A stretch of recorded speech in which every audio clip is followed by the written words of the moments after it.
China executes 4 Canadians. Chinese invasion barges flood the South China Sea. And the CCP and Russia double down on Iran. That and more on this week's China News Headlines. Welcome to China Uncensored. I'm Chris Chappell. This episode is sponsored by Surfshark. Whenever you go online, you really ought to be using a VPN like Surfshark to cover your tracks and protect your identity. I'll tell you more in a bit. And just a reminder to join Operation Honeypot by watching this episode to the end and leaving a like and honeypot comment below. And I can't believe I'm saying this, but you know who seems to be going maybe just a little bit off script when it comes to China? Elon Musk, especially considering all the business Tesla does in China. Asked who would win the AI race, Musk had this to say. For the next few years, I think America is likely to win. Then it will be a function of who controls the AI chip fabrication. The factories that make the AI chips, who controls them?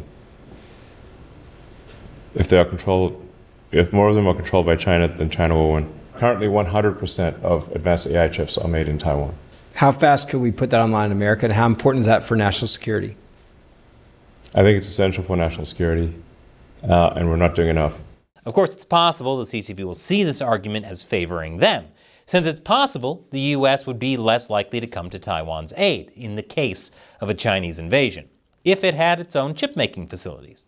But considering how much Elon Musk has simped for the CCP, including suggesting Taiwan becomes a special administrative region of China like Hong Kong, it's nice to hear him say something that's in the ballpark of being critical of the CCP. Speaking of the CCP invading Taiwan, China has reportedly held a landing exercise with quote-unquote invasion barges in the South China Sea. The exercise was discovered after Chinese netizens posted pictures and even videos of the barges on Chinese social media.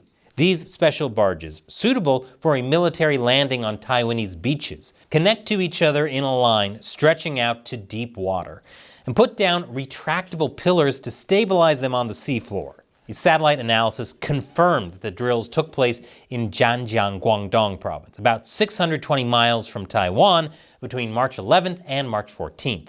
On the bright side, I'm glad to hear Chinese society is apparently facing no other problems since the CCP has so much time and resources to spend on this. Chinese citizens must be so happy. But luckily, Chinese citizens won't have to know about any of these things because Chinese officials are looking to limit social media and screen time in China. At conversations at this week's annual political meetings in Beijing, retired basketball star Yao Ming called for some limits on internet access for Chinese youth. Wouldn't want them to know about the dismal job market they're headed into.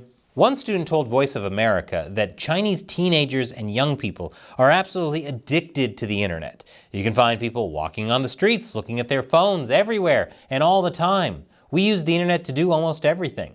I get that. After all, I live in the internet. When you click away, I cease to exist. Please like and subscribe. I want to live. And after the break, will Trump buy Africa to save it from China? Welcome back. The Kafue River died overnight in Zambia after a broken dam led to an acidic waste spill at a Chinese-owned copper mine. The dam collapsed on February 18th, leading to an estimated 50 million liters of waste washing into the river. It's the most toxic Chinese waste since the CCP. We're just hearing about it now, I wonder why. The Kafue River is Zambia's most important waterway, with 60% of the country's population living in the Kafue River basin. A local resident told the Associated Press that fish died and birds almost disappeared from the area almost immediately after the spill. He said prior to the 18th of February, this was a vibrant and alive river. Now everything is dead. It's like a totally dead river. Unbelievable. Overnight, this river died. The mine is run by Sino Metals Leach Zambia, which is majority owned by a Chinese state-owned metals company. China is the dominant player in the country's huge copper mining industry. Environmentalists and politicians are all appealing for help from experts, while authorities are still investigating the level of damage. Already, dead fish can be seen 60 miles downstream, and authorities are growing concerned about the impact on crops and groundwater. While I'm growing concerned about the creation of supervillains. Seriously, getting doused in toxic chemicals is the backstory to like 90% of Spider-Man's enemies. So China isn't making friends for itself in Africa. And the latest news is that the president of the Congo is proposing a deal for Trump. Kick out the rebels, get our minerals. And there are a lot of minerals in the Congo, worth about $24 billion. And China has been illegally mining it. Whether we're talking about Greenland, Panama Canal, Mexico and Canada, even Africa, it all comes back to China.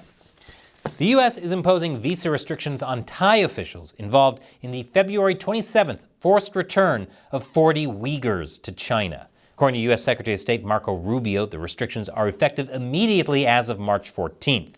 The fate of the 40 returned Uyghurs is unknown, as nobody's heard from them, probably because they're having too much fun at their sleepaway camps. China is lashing out at the G7 over statements on maritime security. In a statement last Friday at the latest summit, the group said, "We condemn China's illicit, provocative, coercive, and dangerous actions that seek unilaterally to alter the status quo in such a way as to risk undermining the stability of regions."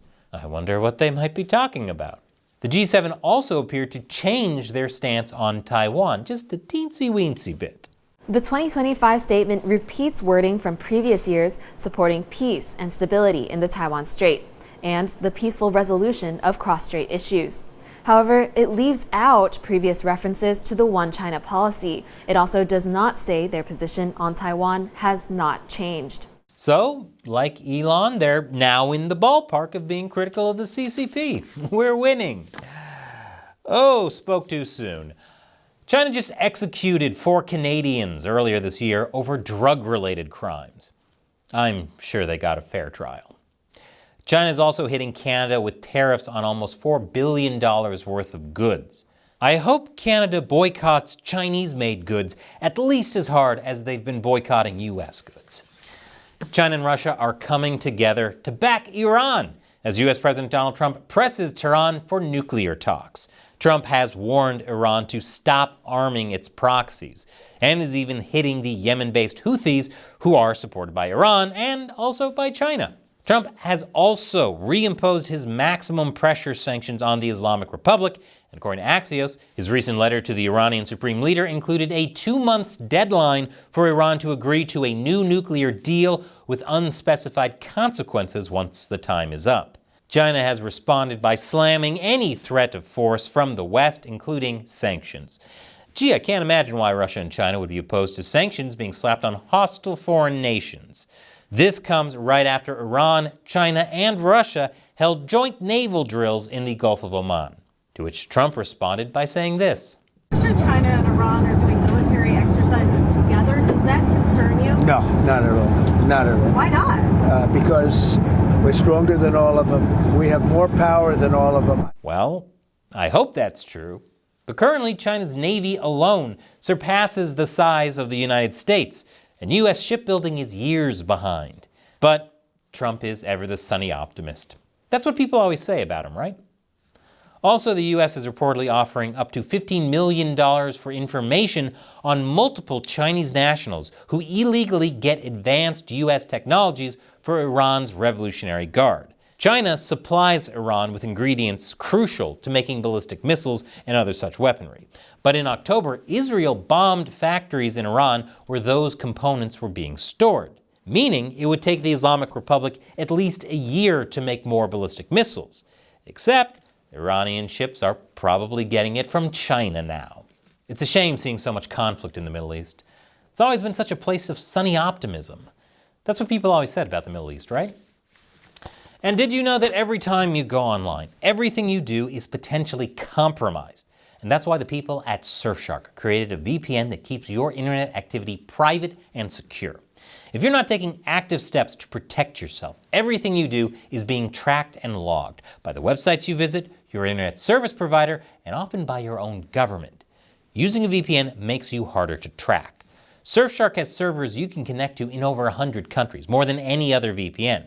That includes a server in the British Virgin Islands, where the law allows companies to not log user data. In fact, PC Mag rated Surfshark Editor's Choice for the best VPN for privacy and security. So check out Surfshark.